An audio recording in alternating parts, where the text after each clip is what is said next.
Welcome. Another episode of Dropkick Basement coming at you, your favorite pro wrestling history podcast.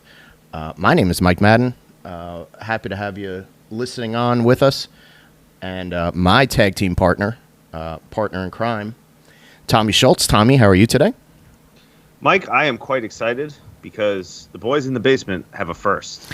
This is, we are, we're taking a leap outside of the normal, our lists and our little, rebooking games and all the fun stuff to actually, we're gonna have a guest. We have a guest. Somebody actually showed up at the basement with us to participate and talk about their pro wrestling career. So this is exciting. A long-time, close personal long-time friend of mine. We're going to bring him on in a couple seconds and chat with him about his illustrious career and the different stories and ins and outs that he's had through his traverse. So, Tommy, I feel like we're real journalists today. It feels like, we're going to open the side door of the basement. We're going to let a guest in the back, and we're going to have quite a time. This should be fun. So, without further ado, allow us to bring on our guest, Crazy Charlie Saunier, a.k.a. White Trash, a.k.a. my friend Chuck, legend of the NWA Wildside territory and other Georgia independents. Crazy Charlie, welcome to the basement. From Heckleman Street all the way to the basement, fellas, I can finally say I've done something. What that is, I don't know, but I'm here. Well, welcome. We're super glad to have you on here. This is so as I briefly mentioned, you and I are childhood friends, and it's funny that one of the connecting tissues to that childhood friendship happens to be professional wrestling, which you have been involved in as a worker, as a backstage guy, as a producer, and then now in the last 3 years, Tom and I have launched this podcast to talk about the history of wrestling and to finally put a voice and to a certain extent a face to the stories, the countless stories that I've told about you to Tom and other friends of ours that are closely tied to the show. So this is basically I haven't been lying about my childhood friend being a pro wrestler. Proof is in the pudding. So bring us up to speed. With your, we know what your current life as a radio broadcaster, a podcaster, and a production guru. That had to start somewhere. So, with your fandom of pro wrestling, tell me where you sort of you got a little bit of the itch, so to speak, in watching wrestling and then wanting to become involved in it. Like every kid in America, I became obsessed with WrestleMania. Then WrestleMania 2, I convinced my parents to buy WrestleMania 5 and host my first ever wrestling party. From there, it was winning the New Jersey Northeast whatever title we invented out in the backyard over at Frank Goss's house as part of the Holy Family Professional Wrestling League. And then right about 30 years ago, almost to the hour that we are speaking right now, Mike Madden drives up to my house on Heckleman Street, and he says, "Get in the car." And I said, "Where are we going?" And he says, "Philadelphia, the bingo hall." Yeah. Had no idea what any of that meant, but I trusted Mike because he had, frankly, almost always steered me wrong, but never killed me. Never killed me. So therefore, jump in the car, go to Philadelphia, go to the bingo hall. Hell yeah. I went for my first adventure, and little did we know, by the end of the night, I would be carrying a pallet to the ring for a weapons match, and I'd be driving home with the fantasy in my mind of being the next great ECW superstar. That's how it all happened. Well, so here's a one detail that you missed.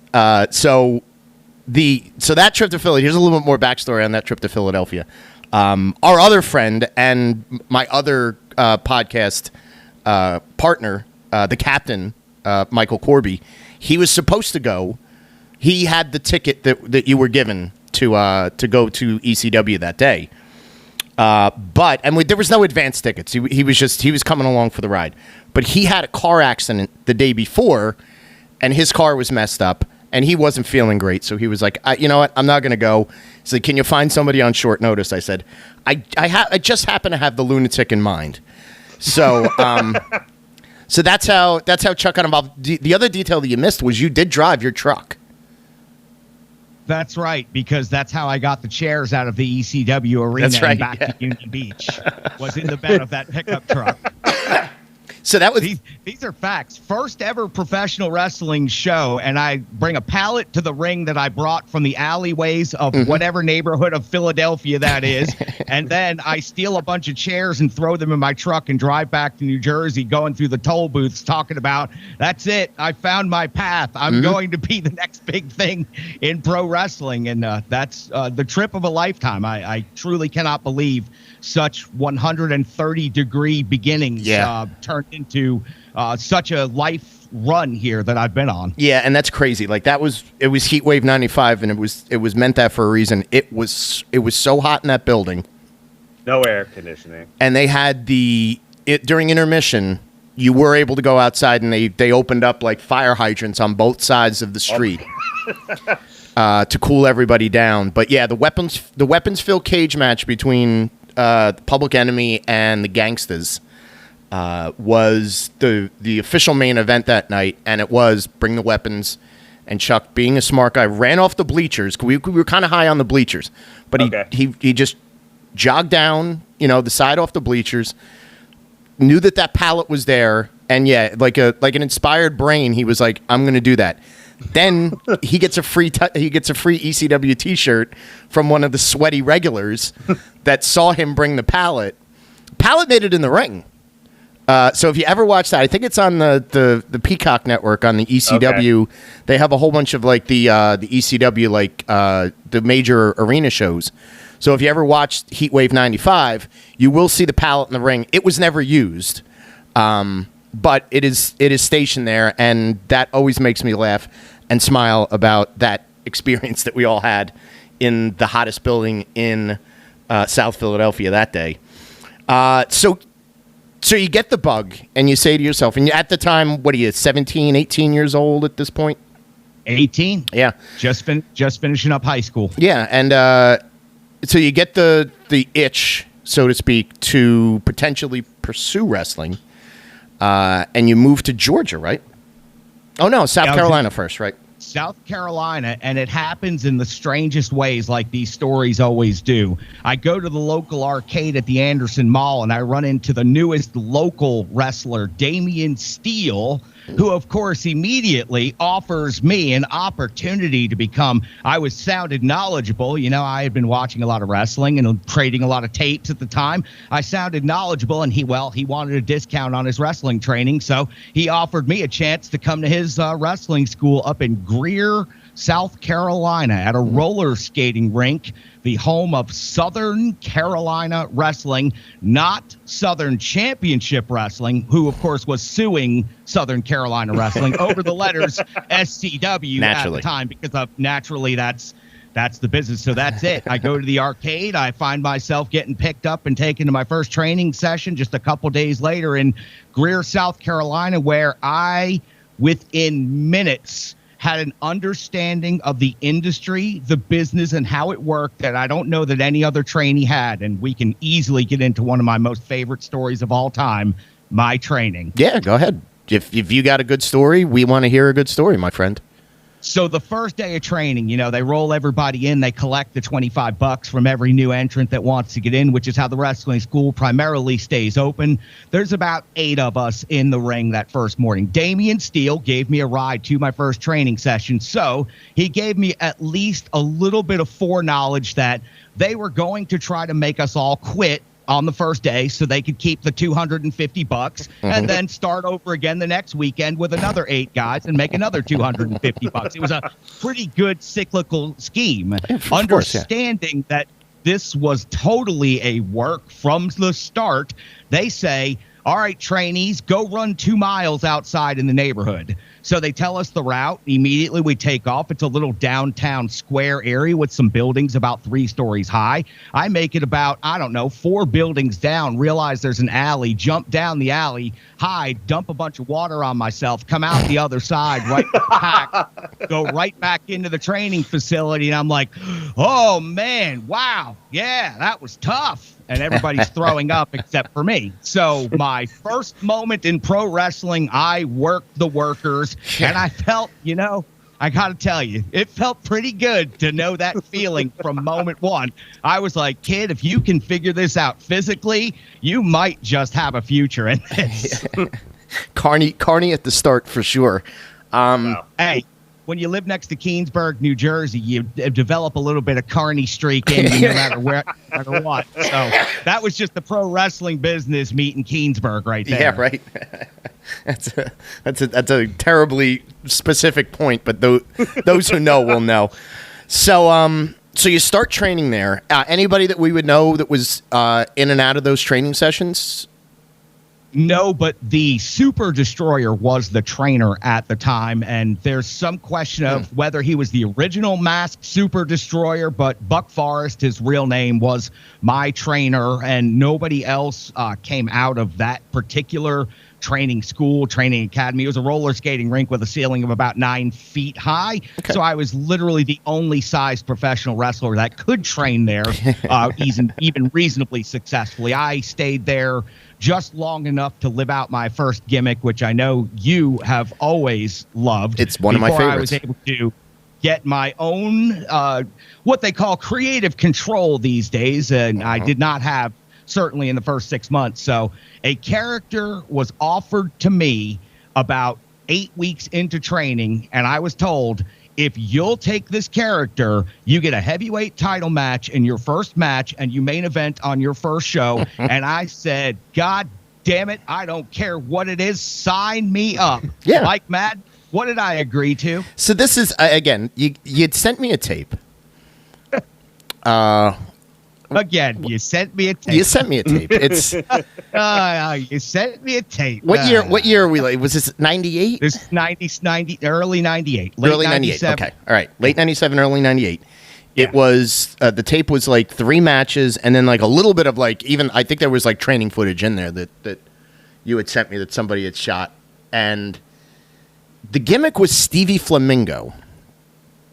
And I was like, how is Chuck, who's this sort of like feral child, when we were growing up, like you were younger than myself. Our other good friend Mike Muniz, who lived on Heckelman Street across the street from you. We were a little bit older than you, and you were sort of like at that time sort of like our fun mascot to like hang out with. Like Chuck will do stuff like he'll make prank phone calls, or like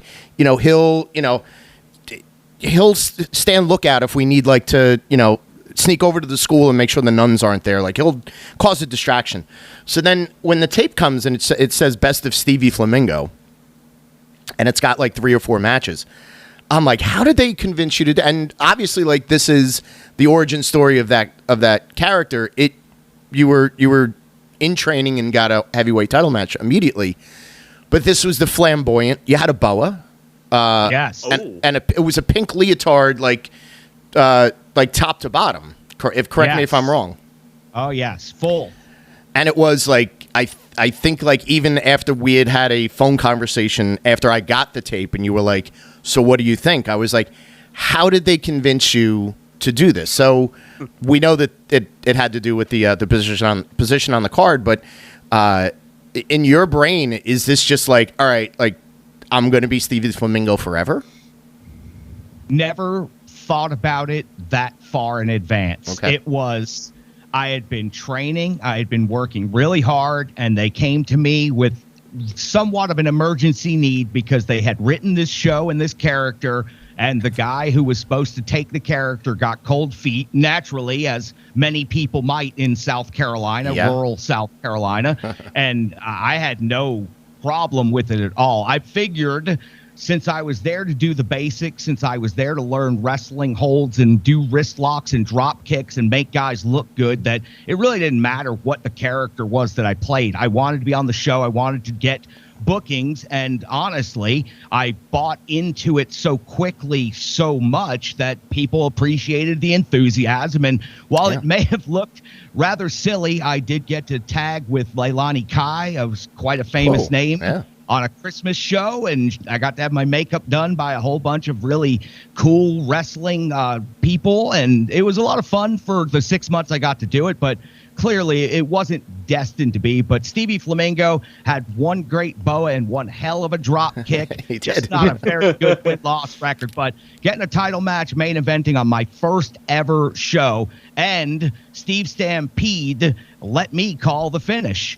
And it's pretty amazing moment in time that the heavyweight champion, who was the local cable installer, who had been the heavyweight champion for like 8.5 years straight in this company, main evented every show in history, allowed me to call the finish, and I called a diamond cutter off the second rope, and I thought it came across good, even though I might have knocked 2 of my front teeth loose in my first match. Hell, it was a heavyweight title match, my first show, and I got to call the finish. So it was pretty over, even though I was wearing pink and dancing the sweet transvestite. Yeah, that's right. So this is remind me, what was the name of the promotion that you had kind of started in? SCW? Southern Carolina Wrestling. Okay. Yes, right. SCW. Not that SCW in Puerto Rico. Don't get me sued. Okay. But so how long were you with them, and how long were you Stevie Flamingo at that point? Okay, so this happens really fast. I got into kind of a couple of angles with the top guys in that company who were, at the time, moving around the state and starting to work their way around the region. It was the Boogaloo Crew, Scotty Wren and JC Daz, who were honestly, I really wish we had a lot of time to discuss those guys, because the tag team wrestling of today, which was popularized truly by like the Motor City Machine Guns, the Boogaloo Crew back in 97, 98 were doing that in the upstate of South Carolina on Wildside Television. And they kind of adopted me because I bumped my ass off for those guys, and I put them over a whole lot. So they started taking me to Greenville, South Carolina, to Spartanburg, South Carolina. Eventually made my way out to Columbia and worked for Moolah a couple of times. Oh, really? And it was APW Television is where I made my first TV debut for Chief Jay Eagle, and that's where everything takes off. So the Boogaloo Crew and Jamie Tucker, the referee that went on to WCW Stardom and other levels, those 3 guys kind of took me around to the other indies around South Carolina, got me into Georgia, and then that's where everything takes off. That's where my own creative control comes, is when I started running with those guys pretty much full time. And man, that was a wrestling clinic. JC Daz is one of those wrestlers who could wrestle the Invisible Man and truly convince even the most hardcore worker that there was an actual Invisible Man in there with him. I saw him do it. It was mind-blowing. He was one of the most unique and genius talents of the time. It's just a shame he didn't have the body or the size for 1997, but he had the mind that would go on to be what pro wrestling is for the next 20-plus years. Yeah, I did like when I would get tapes and it would have extra match. It wouldn't just be your matches like that you would send. You started sending, like, you got to check these guys out, more or less like when you moved over to MCW, and then subsequently when that became NWA Wildside. But yeah, the Boogaloo Crew was great. Damian Steele himself was a good, like, again, first, second match worker. You had a good crew there.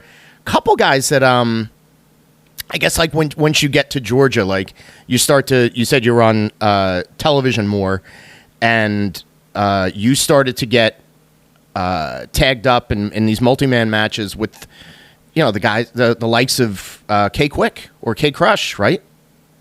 Ron Killings. Yes, in APW in Spartanburg, South Carolina, my first television, that's where I meet Ron Killings. And I didn't get it at first. I'm not afraid to admit this. Maybe back in the day, I would have been a little more demonstrative. But at first, when I first came across him, I didn't get it. But I would go on to work with him for a couple of years. And trust me, I fully understood what the whole universe understands about the persona and the character and the gimmick. Now, I lost at the Shamrock Cafe to Ron Killings. Really fabulous match. Had a lot of good TV appearances there, but it was the play-by-play guy for APW television, Steve Martin, Mr. Wildside, the star maker, the father, the creator of NWA Wildside. Before that, it was just NCW. He would watch me week after week, and one week he asked in the back, hey, anybody want to do a quick 30, 45-second filler promo? Sometimes I need extra stuff for the end of these episodes just to make things round out. And Jeff G. Bailey, who had kind of taken me under his wing in APW, because I was smart enough to cozy up to him from day one because he was the most over guy there and the smartest guy there, and I knew he was going places, so I immediately snatched onto his wing.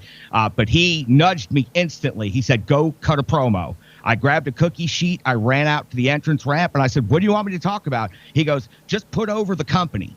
And I just started bashing myself in the head with a cookie sheet. And I said, that's what you'll see here at APW. That kind of action. That's hardcore. And he says, cut. Perfect. Walks up to me and he says, have you ever thought about coming to Cornelia, Georgia and working for NCW? And I think everybody on this broadcast knows that was my golden ticket. NCW invite was everybody in the region wanted to be there. All of the hottest talent was starting to percolate and pop up down in that building. It was Mr. Wildside himself, Steve Martin, coming off of recruiting the Hardy Boys and Bull Buchanan and Shannon Moore and Shane Helms, and that was the first generation of NCW. And as they started to pop, he replaced them with little old White Trash and JC Daz and Scotty Wren from the Boogaloo Crew and this kid that he found doing flips on down at the high school named AJ Styles, and he got Ron Killings to come down from North Carolina. And before the end of that summer, it was the hottest independent in the country, and my God, was it a delight to be a part of. And you're not kidding when you say that. As far as like notoriety of the indies at the time, obviously there's a lot of people that had love for the Northeast Indies. So you had your Northeast Indies that were always going to have, like, people were going to talk, you have to go see, again, that's the kind of the beginnings of Jersey All Pro right around that time. You've got Maryland Championship Wrestling, East Coast Pro Wrestling as well. So the pockets of in the Northeast, the Mid-Atlantic, and then out west you had Roland Alexander's group out in California. But it was really like that MCW. I'm sorry, NCW or MCW? Yeah, N okay. National. Right, National Championship Wrestling. So because you guys had television and you had strong television, and people would, if this was still in the days of tape trading, so there would be tapes that would have your TV, out as these like indie compilations, and I think like that's that sort of like kind of hit the crest. I would say 99 to 2001 would be like where a lot of that buzz sort of like really populated, and it started to be, you're starting to get mentioned in the same conversations with Ohio Valley Wrestling, which was predominantly, a standalone outlaw indie on its own, then gets a connection to be a developmental territory for WWE. And I guess like maybe it's more of the Wildside connection, but you did have a little bit of an affiliation with WCW at the time, correct? Yes, we did. As a matter of fact, you go back to the summer of 99, still NCW. By the end of the summer of 99, things had blown up to a point where the building is over capacity. turnaway crowds, more and more really, really important future workers are starting to show up just at the doorstep. The Briscoe brothers, you never would have thought about it at the time, but there's the Briscoe brothers in their matching singlets sitting in the back. And what are they going to do? Well, they're just going to go out there and wrestle each other for 5-8 minutes before the show starts tonight. And who would have ever known that the Briscoes would go on to become such a thing? But we had so much talent in the room that's where Bill Behrens comes in with his syndication expertise. Yes, we were on TV in a handful of markets, and the most important one being Atlanta, the home market for all of Georgia. So having that presence meant we had full buildings all the time, no matter where we went in Georgia. But with Bill Behrens' expertise coming in and all of his years of working with the NWA, he goes ahead and gets us on nationwide syndication almost overnight. So I go in and work one taping, and we're on in Atlanta and 2 or 3 other small markets. I come in for the next taping, and there's a list on the wall of where you can find the new NWA Wildside television show all across America.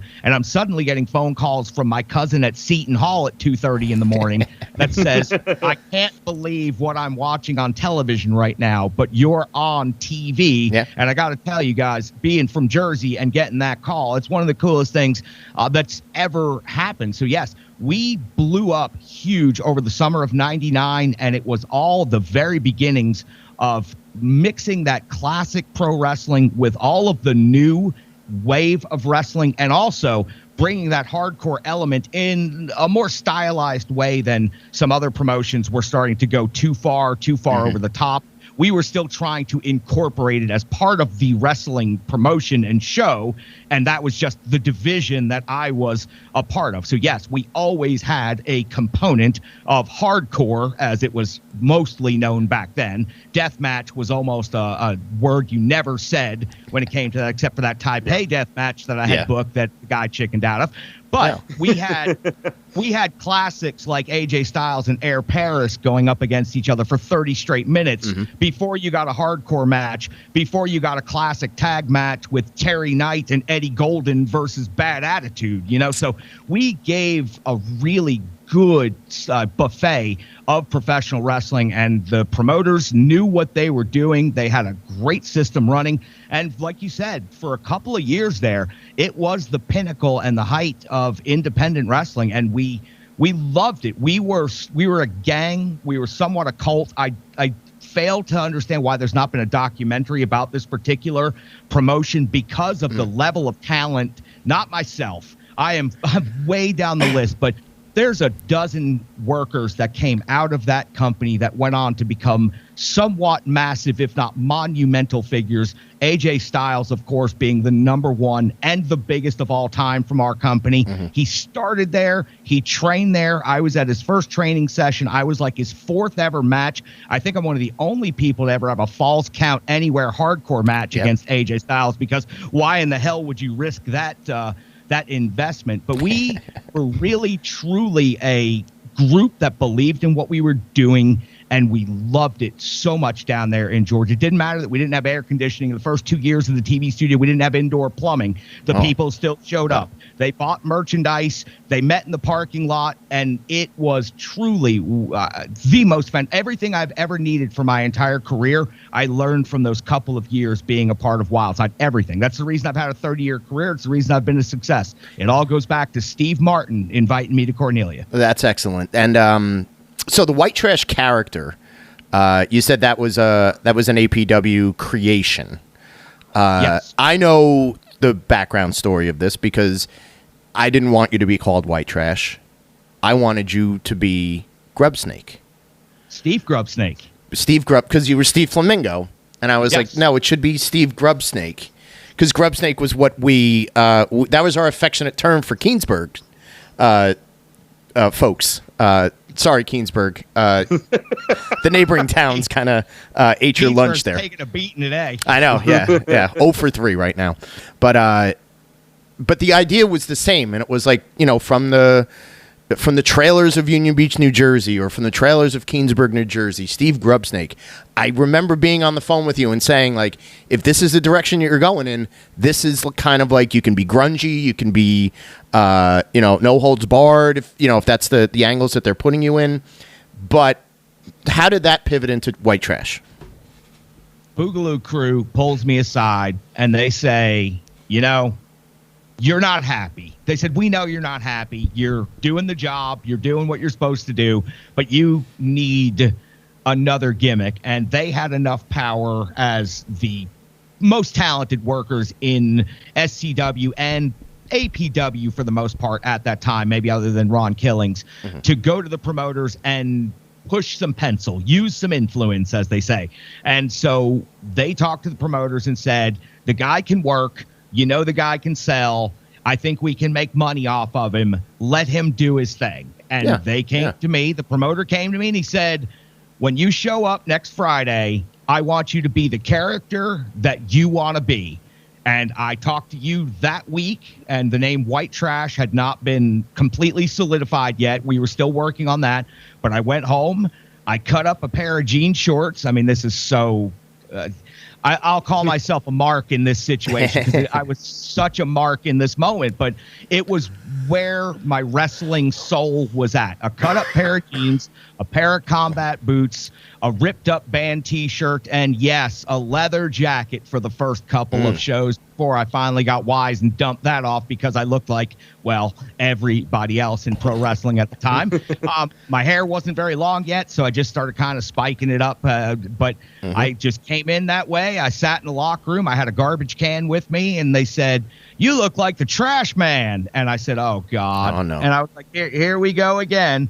And then we started talking about it, and it was Scotty Wren who pushed the white trash thing through. And he said, no, you need to be white trash. He goes, it works. He goes, look, man, there's all these stickers at the store. You go to Hot Topic. You can buy all your own merch real easy from there. There's T-shirts already made. He's like, it's just smart business. Just go with it. It's easy. And then, of course, another carrot from the wrestling business to help me along the way. Hey, if you decide to go with the name White Trash, Scotty Wren said he'll go under the hood tonight and he'll put you over in the main event in your first ever match as White Trash. All right.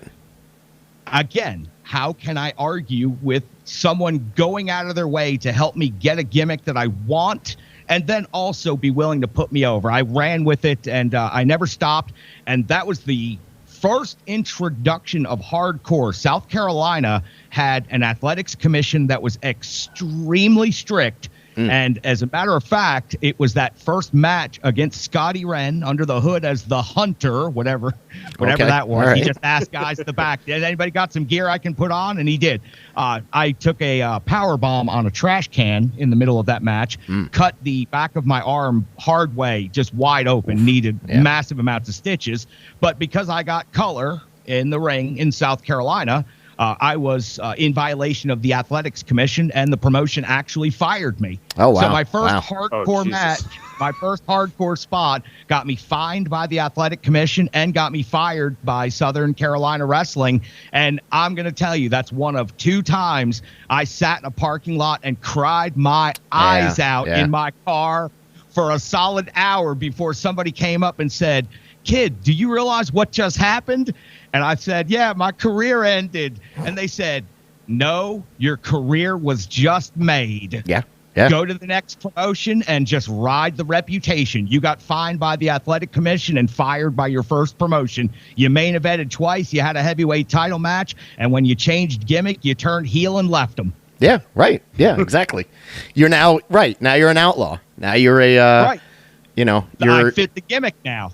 And absolutely. Now you're living that white trash sort of street urchin existence. Did you ever and we'll get into the rivalries you've had and the career in a bit, but did you ever have heat with, because wasn't XPW, they had a white trash guy. White trash Johnny Webb. Johnny Webb. Yeah. Yeah. Yeah. Johnny Webb. Only in the PWI 500. That's the okay. That's the only place we ever had heat with each other because no one could tell which one of us it was that was in the PWI 500 because it just said white trash and it didn't have any other information. So, I always claimed it to be my spot at 400, whatever it was. If it's that big a deal to this day, Johnny Webb can have it, but never had the chance to meet for the unification of the white trash name. And I didn't think I was coming up with anything original, but I did do some diligence at the very beginnings and scan as many wrestling magazines and publications and other reports from shows as I could. And I honestly did not ever see white trash Johnny Webb on anything when I decided to run with it. So I did try at least to do some homework and research. It wasn't as easy as it is nowadays, but I went to the Barnes and Nobles or whatever bookstore I used to go to, and I searched all the mags I used to run through and checked all the show reports. And I didn't see a white trash Johnny Webb, but I will tell you, over the years, friends of mine from the wrestling industry, from Wildside in particular, Jeff G. Bailey, have reached out to me under anonymous profiles, pranking me and absolutely ribbing the bejesus out of me about this is white trash Johnny Webb, and I've got heat with you. So the joke carries on. He'll try to catch me on social media every once in a while with some new profile. Hey, I don't know if you know this, but you stole my gimmick. That's right. Yeah. Well, that's clever. On from there. It's funny that you bring up the attorney Jeff G. Bailey, because again, like I'm going off the tapes that you started to send me with the TV shows, and that was a character that he was the main heel manager in the territory, in the NCW. Everywhere he went. Well, everywhere he went, but like mostly from what I had seen on those tapes was him on your shows. And you were kind of like the thorn in his side in a lot of the like undercard angles. So it would be like, you're starting a match with AJ, or you're starting a match with like, anybody else that's like under his employ. And he's got that 2-minute promo that he's cutting, and he's like, white trash he's house show talent. And he's deriding you, and then your music hits. Here you come with the stop sign and with a manic energy, and it would be like if Jeff G. Bailey would be like running in place, like hiding, like trying to get behind his guy, and he was bad mouthing him, but 2 seconds later he's running from you, which I think was a great dynamic, and I think for a while there, I was kind of like, man, WCW could pick him up and they could really do good stuff with him because he's got that sort of like smarmy prick Paul Heyman, Paulie Dangerously energy. And I thought he's a great foil for when you were actually a beloved babyface for the NWA Wildside, I guess, followers or audience.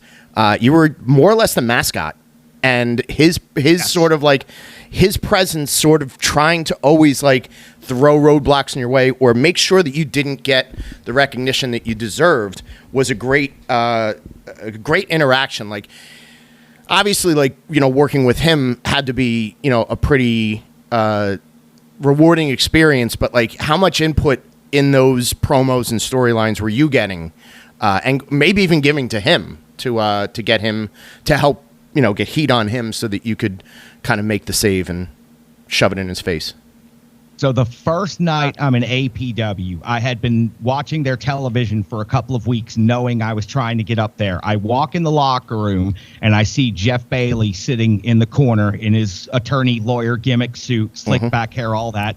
I walk over and I go, "Hey, aren't you Jeff G-Spot Bailey?" Which was a sign some fan had held up a couple of episodes earlier. And it was literally the only sign that had ever been held up. In the age of signs, it was the only sign that ever made it to APW in Spartanburg, South Carolina. And so, of course, I was like, make a mental note of that. That'll get you over with Jeff Bailey whenever you meet him. And I did the finger guns. I said, "Aren't you Jeff G-Spot Bailey?" And he was like, "Why, yes, I am. Who are you?"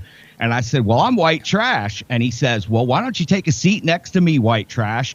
Next thing I realize, he's from Columbia, South Carolina. I'm living in Anderson, South Carolina. In order to get to Cornelia, Georgia. He has to go from Columbia through Anderson down to Georgia. Right there, I think you understand the savings and the gas money and the opportunity to make someone else drive him to the show. It was cemented immediately. I would drive Jeff G. Bailey the second half of the run, and in that time, I would get to spend about 2 hours with one of the most important bookers in the company, who managed a stable of some of the top talent in the company. And that is exactly how I became his number one foil. It was the two of us coming up with ideas that could supplement the bigger parts of the card.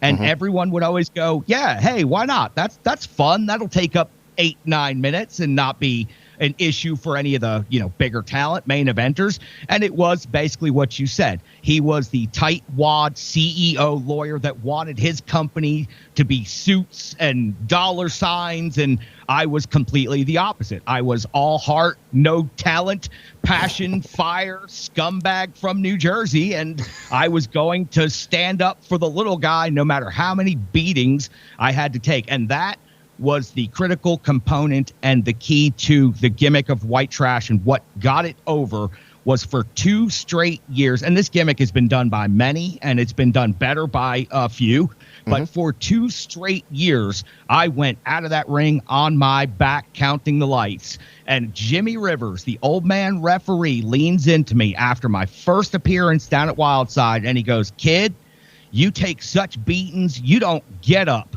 You understand me?" And like a switch went off in my head. Oh my God, that's it. I give everything to the point where I have to be rescued by medical staff, security, carried off to the back, total fallen hero type stuff. I lost for 2.5 years and never walked away from a single loss.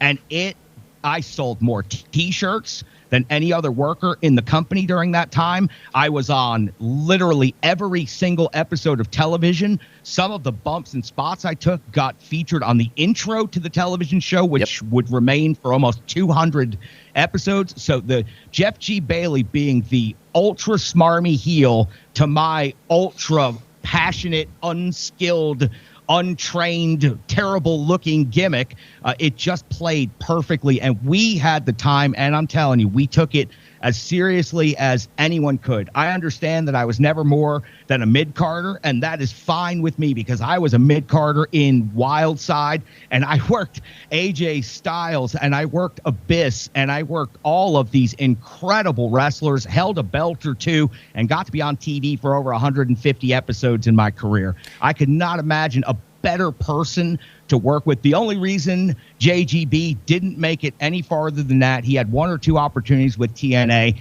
I'll use the line, he was more hardcore than European porno, and the wrestling business just wasn't prepared for it. He might have been a little too intense for some people out there. He had the genius. He had the mind for it. He could cut a promo like no other. And for anyone who's never heard a Jeff G. Bailey promo, you have got to find them. They're out there on YouTube aplenty. Trust me. He self-promotes and has for the last 30 years. They are some of the most excruciating promos. And when I had the honor of having them cut on me, it was just a pleasure. Yes, being referred to by the attorney agent Jeff G. Bailey as house show talent was a highlight. But also, after my career was ended by his menace Iceberg pushing me off the stage in the wheelchair at my final ever appearance, he did go on television and lament that, well, the stupid people that came to their shows did really appreciate me, and I did apparently make a little bit of money. So he at least felt bad about losing that money. He lost his foil. He lost his sounding board. You mentioned belts, so you go on. You're doing a good job as the fall guy, as early show talent, the mascot, so to speak, of Wildside. But you start to team up with a guy who's still going today, and that's Tank. And you form the tag team Project Mayhem. What went on to putting you guys together? Obviously, like, pretty similar gimmicks, pretty similar styles. But what's the genesis of Project Mayhem and how you guys were put together, and then talk about some of the teams, obviously, that you worked with, as you pivoted into tag teams.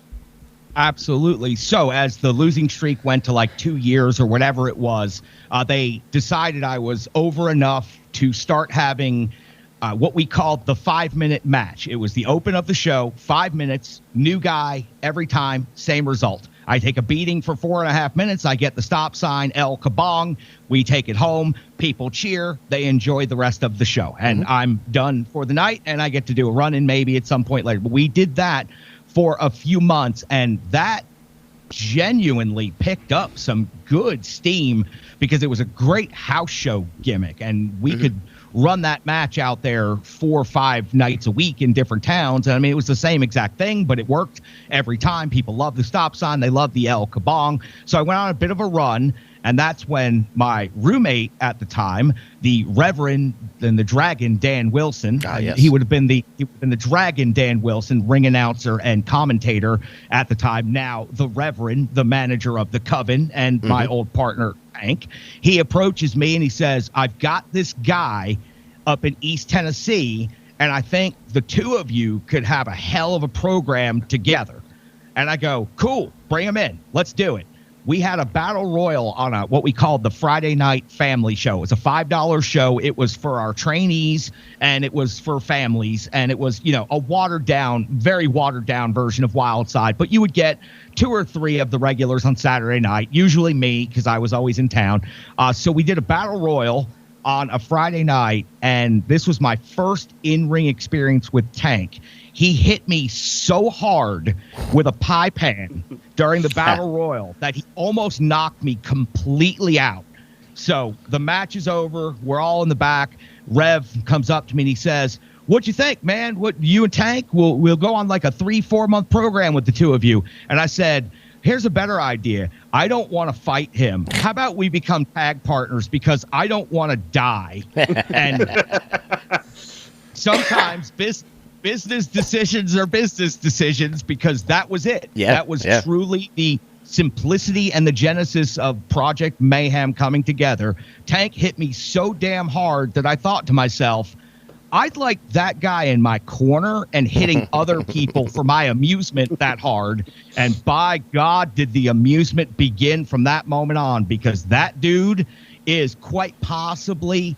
he's on the short list for toughest workers in the history. And I'm not talking about in the ring. I'm talking about locker room enforcer. I'm talking about parking lot enforcer. And the guy you don't want on your bad side. My old partner, Tank, is fantastic in every way. And that's why at the end of our Project Mayhem run, I decided to go out the way I went out.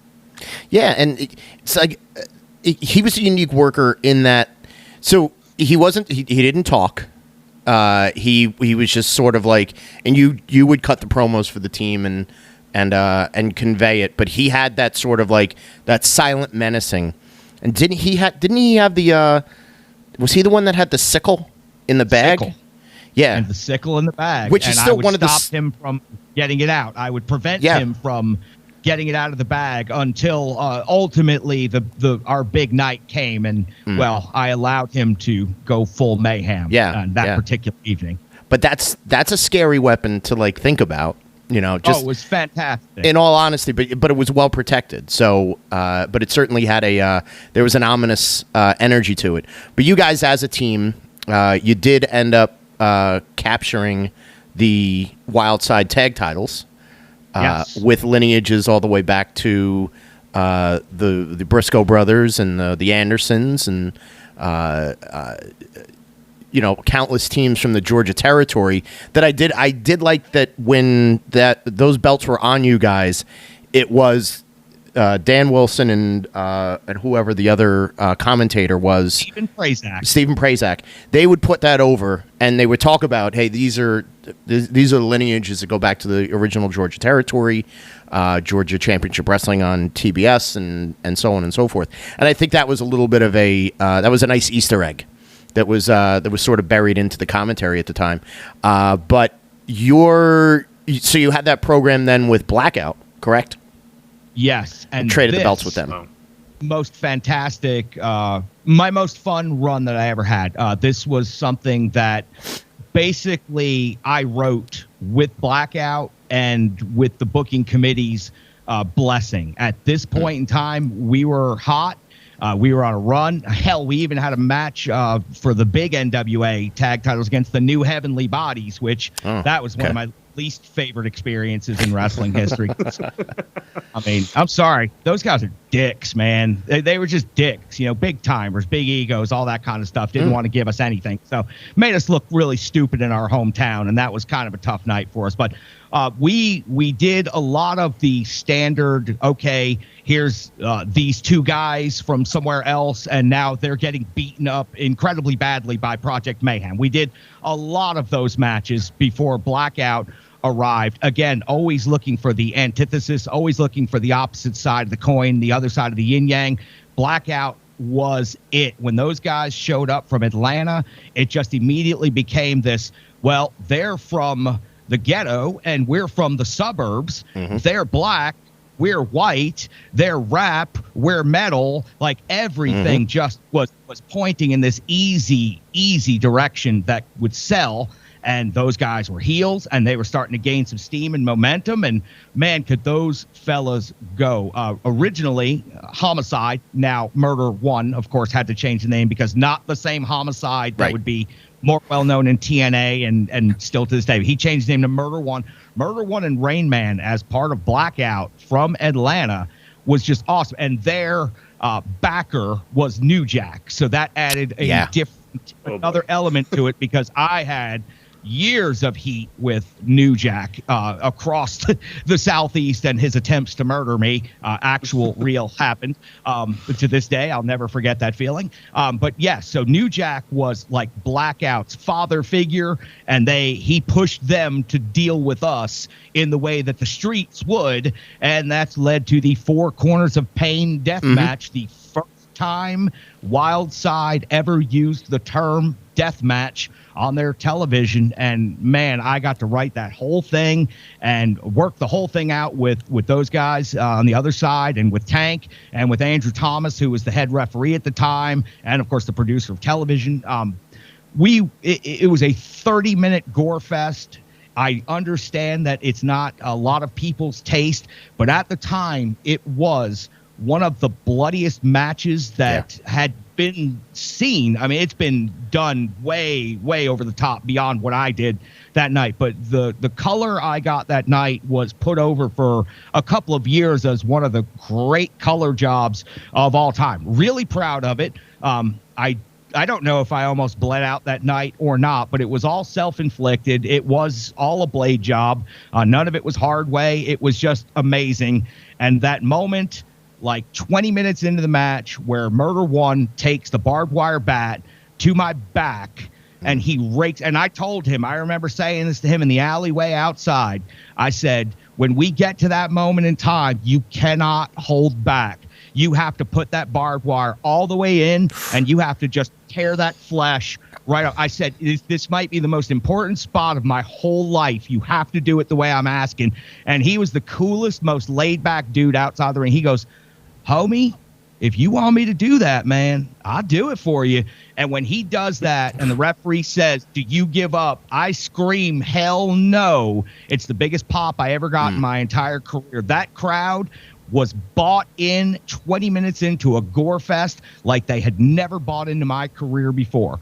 Winning the belt a few minutes later was just the cherry on the top. It's not my best match ever, but it's by far my most high profile match. And artistically, for me as a pro wrestler that went from Heatwave 95 to introducing the hardcore title in APW to going to Cornelia to face New Jack, Ruckus, and everyone else in the hardcore scene, that was a pinnacle moment for me. And unlike every other time that I was carried away from the ring, I ran a lap in a full sprint around the ring like the most excited dog with zoomies you've ever seen, spitting blood all over everyone, high-fiving. And this is when, this is the only moment I've ever known in life I was truly over, when strangers were putting their hands out and hugging me as I was covered head to toe in blood that, well, I mean, it had been on the boardwalk more than one time. It had been down at the pier in Keyport and God knows where else. And I remember watching the match and saying, like, I can't believe, first of all, I can't believe that you had won, even if it was a, independent tag team title. I was very proud. And I remember talking to you on the phone shortly after that and saying, but I think by the time that I talked to you, you were like, well, I got a disappointment. We lost the belts like 4 weeks later. But I remember getting a tape of the match and seeing the amount of blood that you lost. And I was like, I hope it was worth it. And I think your exact response was, it was my idea, so it was absolutely worth it. And and that's that was the I guess the pinnacle of you part of the Wildside crew, because shortly after that, you did step away, correct?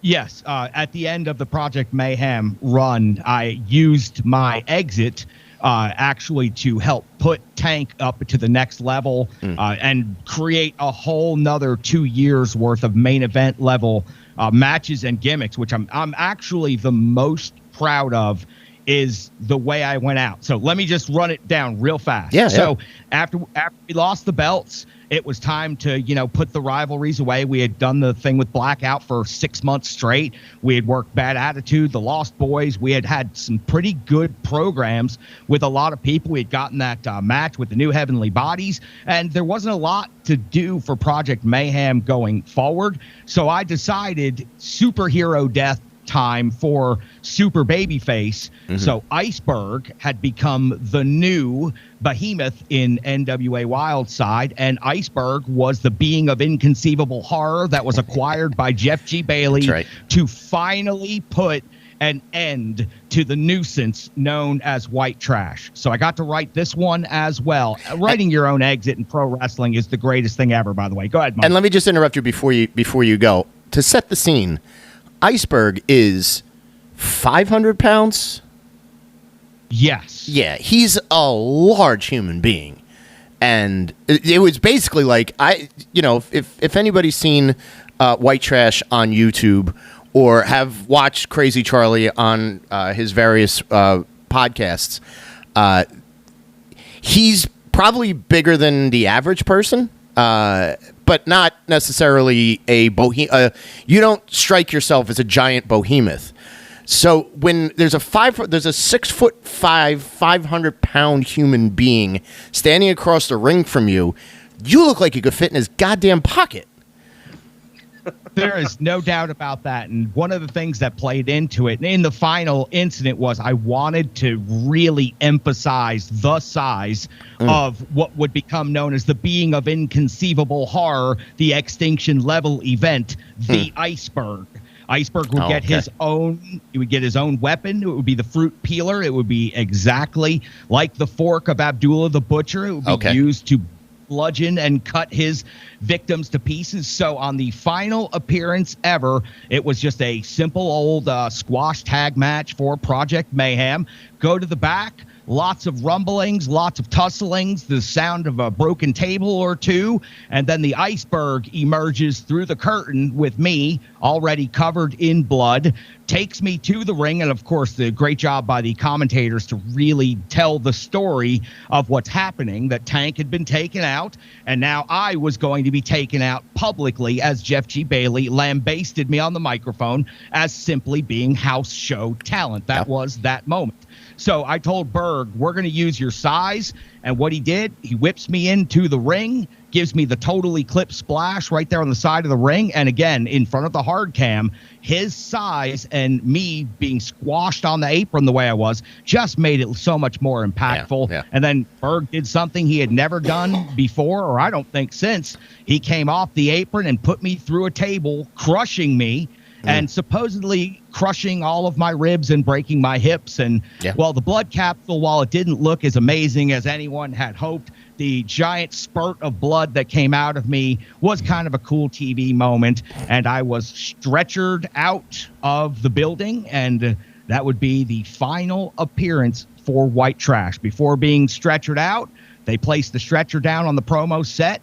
Tank pulled the sickle out of his bag. He looked down at me. He looked at the camera. He looked down at me. He looked at the sickle. He grunted several times, and the camera faded to black. My career over, And then Tank becomes the world heavyweight champion as he avenges my death. Yeah. And Tank and Iceberg become the main event players of what would become the final years of Wildside Wrestling. Yeah.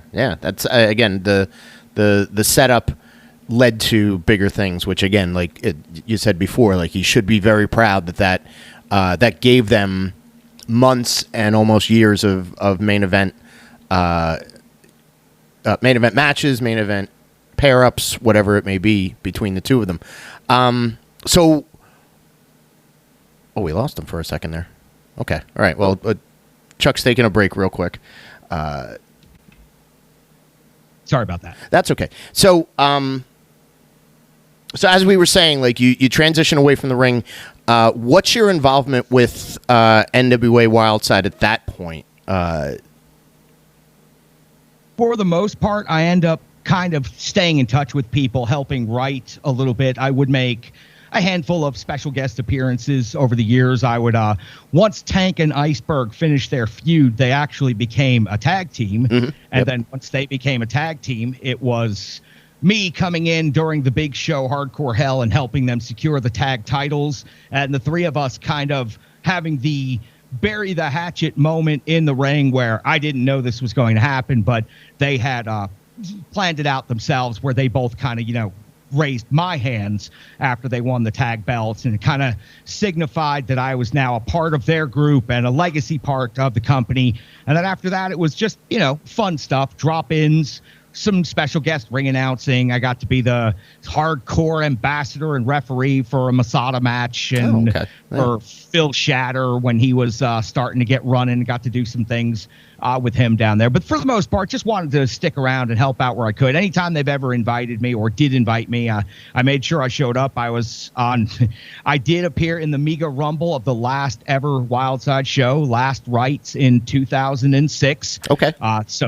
Yeah, but very, very short appearance where the entire gag was that I got to eliminate Mr. Delicious, JC North, one more time, and our rivalry would continue for another decade as he and I worked each other on house shows like 30-something times. Sure, yeah. And I'm sure there's one more in us, but that would be the extent of it, and then I would utilize that part of my life to get into radio, and then I would use the wrestling part of my life to do one of the greatest radio gimmicks I ever did, which had me appearing on a TNA pay-per-view. Yeah, tell the people how that all came to be, because that is it's another arm of your legacy that got you national coverage by being part of TNA and being featured with a picture.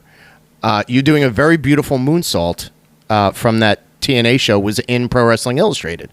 So talk about that a little bit. Oh, happy to. And that was a Terry Funk-esque moonsault off the second rope at Nashville Municipal Auditorium at TNA Slammiversary 2006.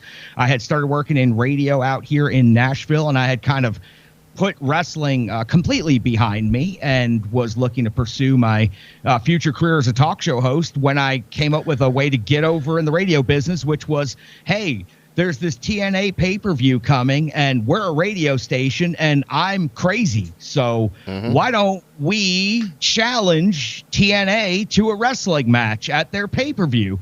And everyone in the meeting looked at me, and they were like, what? Huh? I had, of course, an ace up my sleeve in the situation.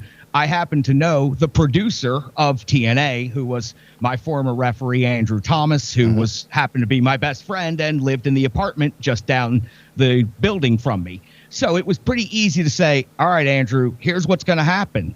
Because he had no choice. I had beaten him up many times before, and I would do it many times after. So I said, the radio station's going to call your whoever, the office, and they're going to start asking for things. And I said, you're going to get to their ear and you're going to tell them we're doing this. And that was it. So the radio station fully expects to be shot down. And they're basically just saying, yeah, okay, we'll call, we'll ask, but whatever, let's come up with a different plan. Next day I come in and they're like, you're not going to believe this. They said, not only can you have a match on the pay-per-view, but it's going to be against Tracy Brooks, and they're going to provide 3 of their regular main event talent, Kevin Nash, Jeff Jarrett, and Sting, to be your coaches. So you'll do bits with them leading up to the show on the radio. So these guys would come on the radio and teach me how to beat Tracy Brooks. And so I went from not being on air in Nashville, Tennessee, to being featured on the air weekly in one of the hottest wrestling cities of all time. Yeah, and really. guys like Kevin Nash and Jeff Jarrett and Sting being the guys giving me the rub and getting me over on the radio. Now, this never would have happened in the wrestling business, but it's suddenly happening on the radio. Showed up the day of Slammiversary. People were like, hey, we recognize you. And I was like, yep, I used every tool in the book to work every one of you to get on this show today. And now here I am. Like a ghost. There, right. I just appeared out of nowhere. And here's the moment of moments. You referenced the moonsault. As I'm walking through the back, AJ Styles is sitting there on a crate holding court, as he would be and should be doing. And I stop and he looks at me and he goes, trash. And I go, AJ? He goes, in the first match as always? And I said, yes. In the main event as always? And he goes, of course I am. And then he looks at me and he goes, you're going to do the moonsault tonight, right? And I go, no. And he goes, yeah, do the moonsault tonight. And I went, okay. And then I almost landed on my head on top of Tracy Brooks, and I almost killed myself in front of the largest crowd I had ever wrestled in front of on pay-per-view. But it all worked out. I got to kiss Tracy Brooks as part of the finish. I have a record of 0-1 in TNA. I lost at Slammiversary, and I went in the back and partied with Devon Dudley while Raven occupied the massage table for approximately 4 hours without working a single spot that night. That's how you know I was really in the golden age of TNA. Dixie Carter even thanked me for my performance. I was touched by that. There you go. You're getting to do radio angles with the Chosen One. It got over huge, and that's a lot of fun. That's a great, like, you know, quasi post retirement from the ring spot to be in. It's classic Southern wrestling at its finest when you're like, we're going to have an angle with the guy from the radio, and we're not going to smarten anybody up that he knows what he's doing, but then when he shows up here, he's going to drop jaws. Did you wrestle that night as White Trash, or were you Crazy Charlie? Crazy Charlie. Okay. Right. I wore a radio station T-shirt, but I did wear my same old camo shorts and the classic boots as always. So okay. There was at least half of the gimmick was out there in the ring, but I just wore a radio station T-shirt. And there was another radio station in town that was, I don't know, 50 times the size of my little radio station that could. And they had Frank Wycheck and all these other gimmicks on the show that night. He got hit with a guitar by Jeff Jarrett. And it was my match that people talked about here in town the next day that got over more than anything. It boosted my radio career to levels that I never thought I would actually get to. And it was all thanks to, once again, the glory and the power and the magic of professional wrestling. All I had to do was take a couple of bumps for a woman that was in Playboy and then make out with her in front of 5,000 people and take a pin. It was magic. And I had 30 free tickets, and I invited every person that worked in Wildside and said, won't you please come and see my pay-per-view debut here? Here's a free ticket, courtesy of White Trash. always the generosity and the give back when it comes to the man who was the mascot of Wildside. And then there were a few Wildside reunion shows, if I remember correctly. Were you part of those? In on like 2017? Yes. Okay. All right. That was the big one, and it was legitimately fantastic. I don't know that I've ever had a night in the entertainment industry like that. I mean, there was 50, 60 alums there. The fans really turned out. It was just a great love night for pro wrestling, and everybody got a chance to go out there one more time at the old Mud Creek School gymnasium before they tore it down, and that was a great thing to get to be a part of one last time. And we all followed Bill Behrens' rules, which was no previous beef, no dope in the parking lot, and no booze in the locker room. Those were his 3 rules for the reunion show, and he said if we could all live by those 3 rules, we could have a good time, and we put on a hell of a show. And again, I'll say it just for somebody out there, please make the documentary about the Wildside days in Cornelia, Georgia. You will not be sad about hearing those stories. I mean, my God, there's some good times from then. I mean, if you haven't heard the story of the sinister minister getting set on fire on an actual gravestone in an actual graveyard before going to jail that night for driving the wrong way down the highway. Yes, that's right. A man with a blacked out Cadillac, black tinted windows, Florida license plate that says "A Devil," wearing a red suit with his eyebrows pointing straight up and all of his Church of Satan jewelry on, drunk as hell, driving down rural 441 in Georgia the wrong way. I swear to you, fellas, it's the night the devil actually went down to Georgia, and some deputy has a story of saying that's what he pulled over. Fellas, you won't believe what I just pulled over. The actual devil. Yeah. The only thing he didn't have was the fiddle. Well, I'm sure he would have produced a little fiddle at some point, because Jim Mitchell certainly is he's a colorful character, and hearing stories and just like that, and seeing him in shoot interviews talk about like his wild outside of the ring antics are the stuff of legend. So I'm glad you got to rub elbows with a fellow crazy man like that during your career. I was his driver for several shows, so. Well, I'm sure, yeah. I had the full Jimmy experience. And I got to be honest, I still feel dirty. Yeah, well, he's, again, he's got a reputation and a story probably to back everything up with. Before we get out of here, and before we wrap up your career, we certainly want to talk about what you currently do with the Nashville Predators and with local hockey in the Nashville area. So give us a little bit of the current working situation for Crazy Charlie, a.k.a. White Trash. I certainly do appreciate that. And listen, everything that we've talked about so far is the building blocks of everything that became successful in my career. Going to Wildside and finding a way to not only survive in a locker room with that much talent, but thrive in an environment like that, the pressure cooker that it was being on that television show.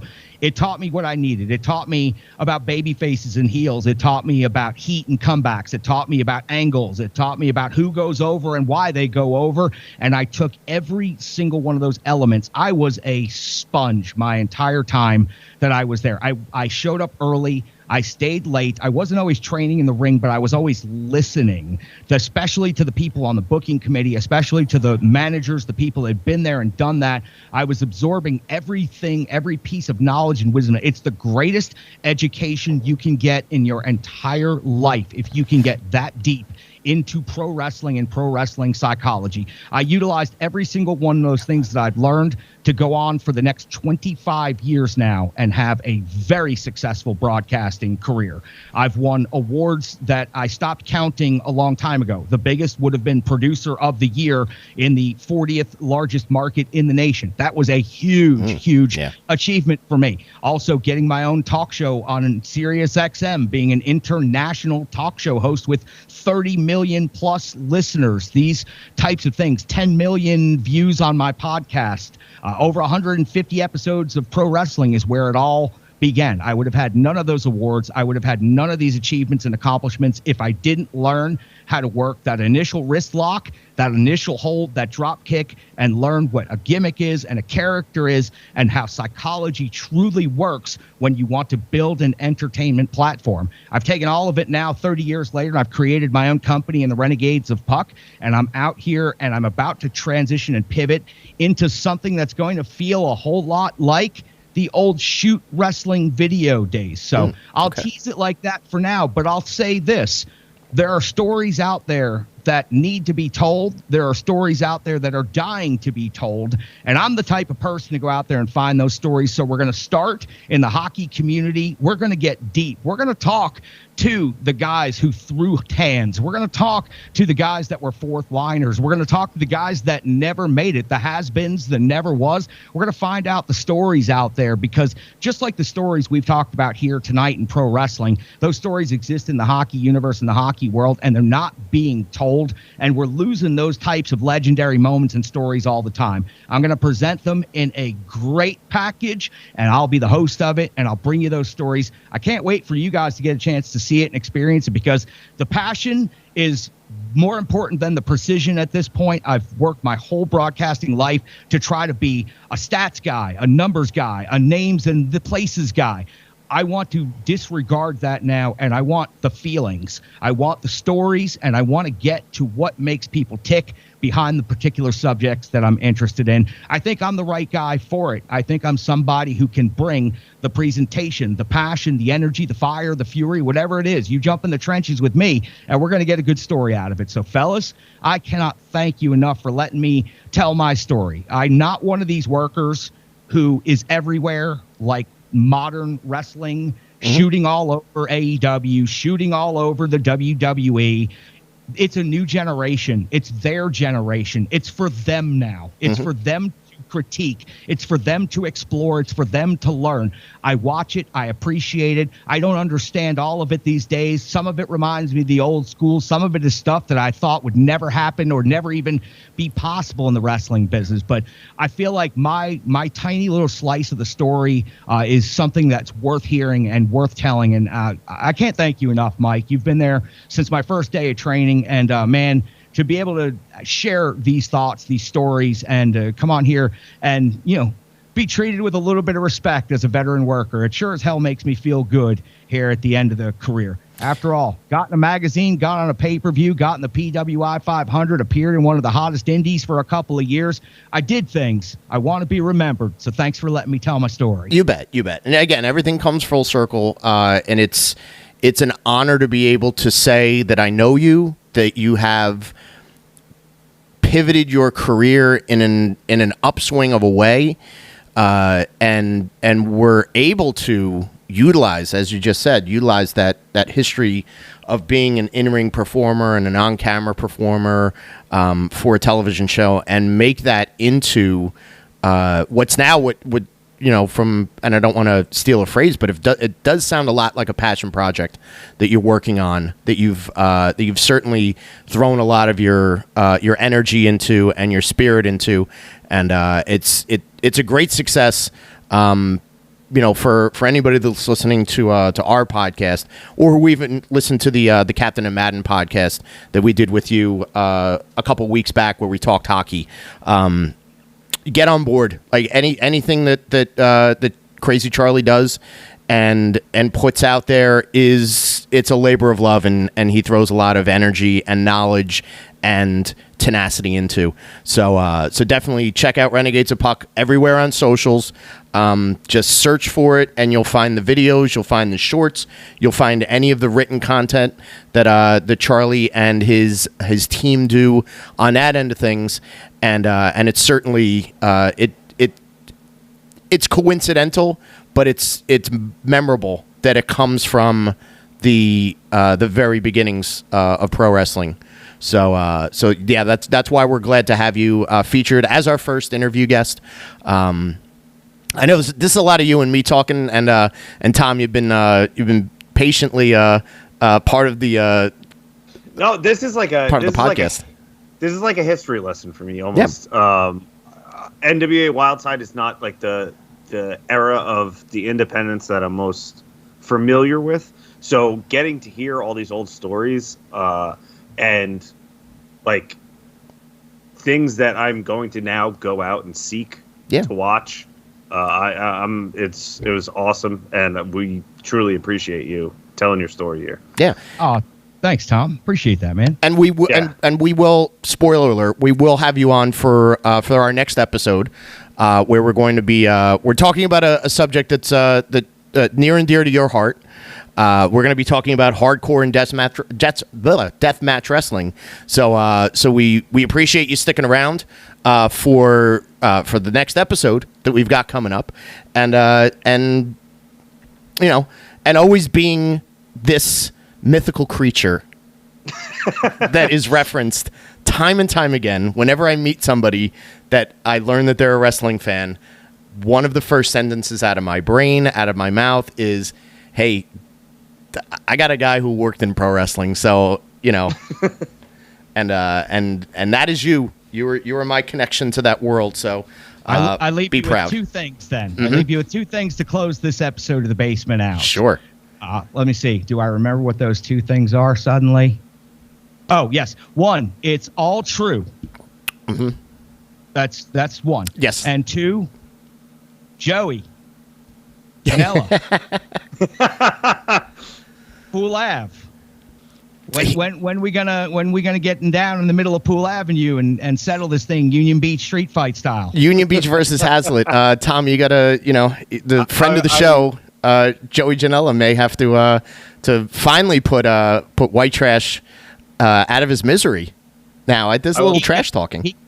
He could end me in my fourth decade in the business. The only way I need to be ended is at the hands of another from the shore. Yes, right. I'm ready.